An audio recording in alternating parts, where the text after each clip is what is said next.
Hey everybody, I'm back. I'm going to do an overview of our new boat. I want to do a walkthrough of, I'll do a walk around the outside, show the motors, talk a little bit about features that we had and we really wanted and why. I'll go inside and I'll kind of show some of the electronics that we put on it and some of the setup, customization setup that I've been doing. And yeah, hopefully you like it. It might be a 2 or 3 part video just for the size, but if it is, it is. Just check them out. All right, so I'll start here at the front. Now, Hewescraft, this is a 2019 Hewescraft Sea Runner.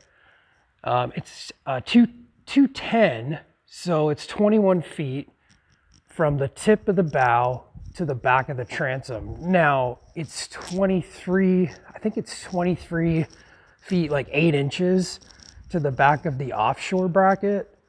So just shy, and by back of the transom, I mean it's 21 feet from right here all the way up to the tip of the nose.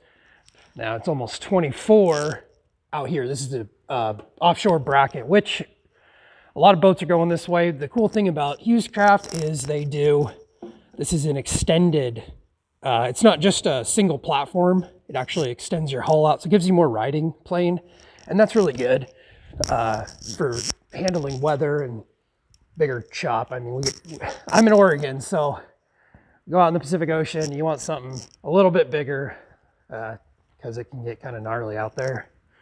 So anyway, I'll go back up to the front. Now, some of the features that I had on my last boat that I did not want on this boat, specifically with the trailer, I did not want a breakaway trailer. So on my last boat, you could pull a pin, there was a hinge here, and you could swing this around.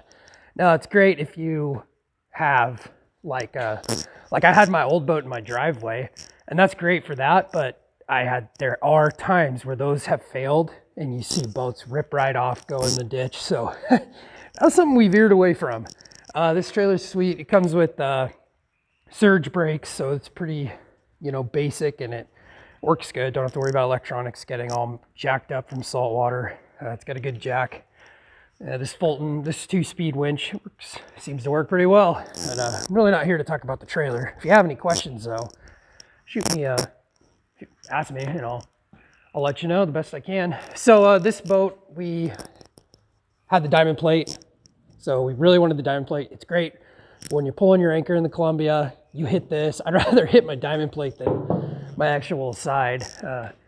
Yeah, you can see the anchor scratches up the rub rail, but whatever, it's a rub rail. We're here to use this boat, not, keep it nice and shiny forever. These are extended bow rails, which are great because my old one had shorter ones. And when you're up there and you're pulling anchor, or you're up there doing whatever, and you're in any kind of chop, you want something like that to hold on to. It can get a little hairy up there without it. So this has a self-bailing bow, and scuppers are here. There's one scupper there, and there's a scupper on the other side. So we've taken plenty of waves over the front at this point. They just drain out just perfect. This is a drain hole there's actually a fish box up there. I use it as like a rope and anchor locker, but you can use it as a fish box, and there's where the water drains out. So this boat's got a pretty nice dead rise. It's variable. And it cuts pretty well. Here's the chine. It's got a nice thick chine. And, that was one thing our last boat didn't have much of a chine, but this is definitely designed more for big water. So, all right, let me work my way around. I'll talk more about the anchor when I get up there, but that was, we had that set up. It's kind of nifty. Got tinted windows on it, so that's cool.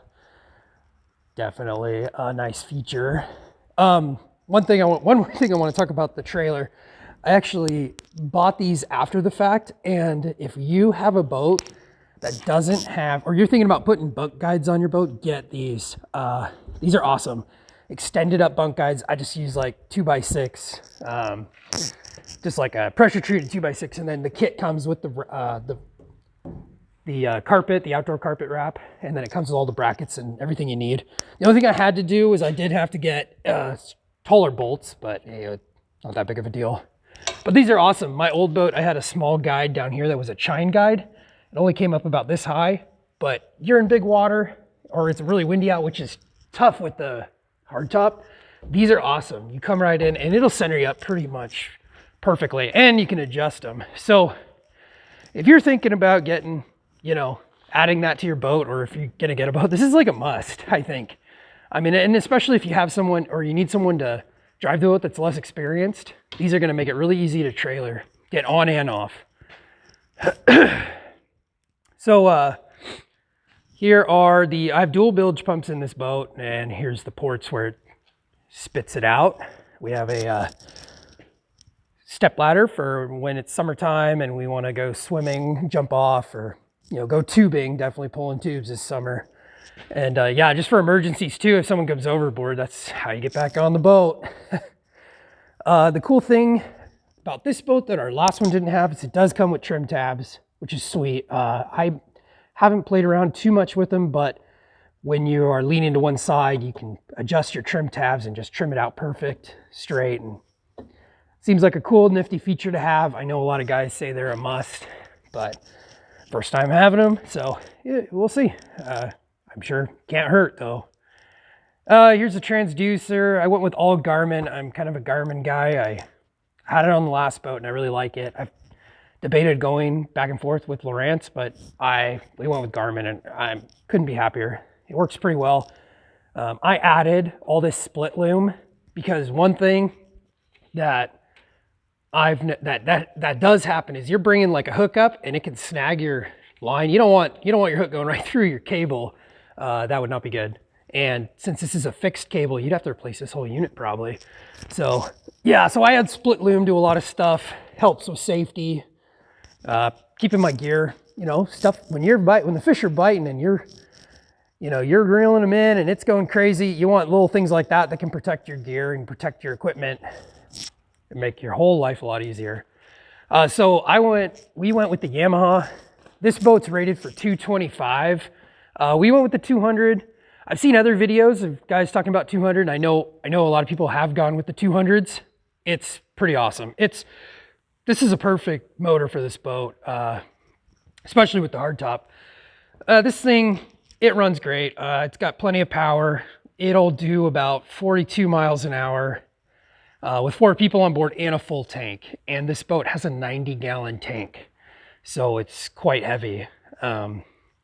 Went with the 9.9 high thrust Yamaha kicker. It's perfect. It's all electronic tilt, start, everything. And these are both tied together with this Panther tie bar at all times. So this is actually run from my rear helm station, which is right there. I'll talk more about, but that was a feature that it was an absolute must. And if you have if you're looking at getting a boat and doing some serious, like you're serious about fishing and you want to get real into it, if you're able to get that rear steering station, do it. My last boat, I had a tiller handle, which works fine. It's great. But you know, you're always back here with that tiller. You're always holding that tiller and you're all, you know, it's hard to fish when you have that rear steer station and you're just able to sit up there. You're able to monitor everything a lot better and you just have ease of access. Plus you can you can use that to like navigate around in port. So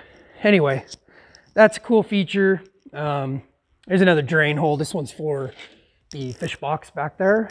And then gas tank. Now this is for, we have another fish box in the floor I'll show you, but this is where the macerator pump's hooked up to that. And so this is where all that comes out. So, you know, oh, wait, one more thing. Cool thing about Hewescraft that I really like is a lot of brands, they have their anodes just bolted or welded directly to the hull. Hewescraft gives you these nifty little brackets that come up, and so you can bolt your anodes right through. That's pretty sweet. It's just a lot easier when you have to swap them out. Like I've seen some that where it's welded to the hull. It's like, man, you got to get that cut, you know, the old stuff cut off, and I don't know. I mean, over time, after many times of changing it out, I would think that that would just kind of look like crap. But so anyway, I like that feature. It's just the little things that can make a big difference. All right, well, I am going to head up into the boat and I will be right back.